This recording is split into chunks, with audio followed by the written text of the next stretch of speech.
My friends, tonight, let us go directly to the heart of the matter. You and I are not here to discuss theories.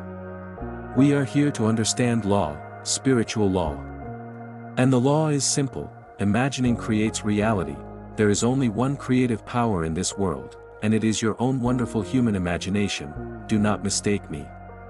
I am not speaking of idle daydreaming. I am speaking of deliberate, controlled imagining, imagining with feeling. You say you want to change your life. Very well. Then you must change your state. A state is simply a concept of yourself. If you believe yourself to be unfortunate, you will move through the world as the unfortunate one.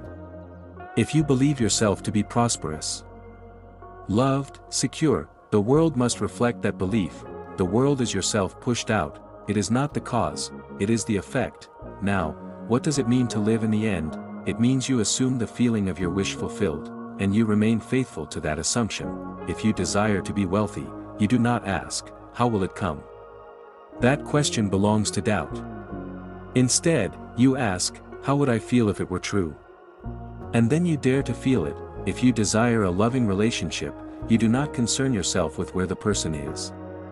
You assume you are already loved. You must understand, creation is finished. There is nothing new to be made. All states exist now. You are not creating wealth. You are selecting the state where wealth is your experience.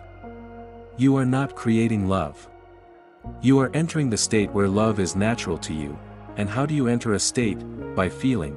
The subconscious mind accepts what you feel to be true. It does not argue. It does not question. It simply expresses. So if you feel deprived, it expresses deprivation. If you feel chosen, it expresses favor. The feeling is the secret. Each night, as you prepare for sleep, construct a short scene, one that would imply your wish is already fulfilled. Make it simple. A handshake. A congratulatory embrace. The sight of your name on a contract. Something that suggests the end has already been achieved. Enter that scene, see it from the first-person point of view, hear the voices, feel the reality of it, and then fall asleep in that assumption. Sleep is the doorway to the subconscious. What you carry into sleep, you carry into manifestation, but you must persist. Many will imagine once or twice and then return to doubt. They look to the outer world for evidence. And when they do not see immediate change, they abandon the assumption. You do not dig up a seed to see if it has grown, you plant it, and you leave it. If today your senses deny what you have imagined, do not be disturbed. The senses are reporting the past. They are showing you yesterday's assumptions. Imagination creates tomorrow.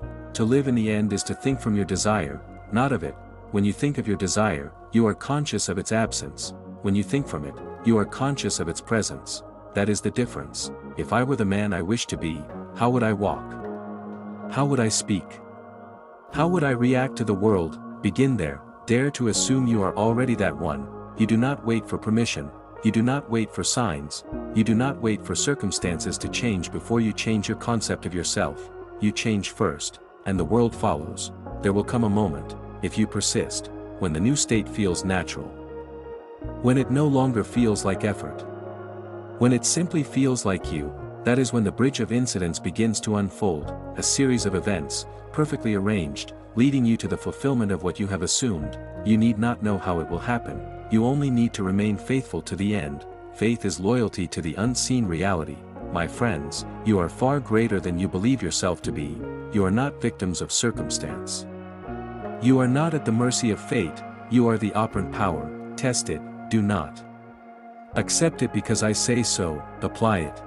Assume the feeling of your wish fulfilled, live in that end, and watch how the world, which seems so solid, so fixed, reshapes itself to mirror your inner conviction. For imagining creates reality, and what you dare to assume, and persist in assuming, will harden into fact.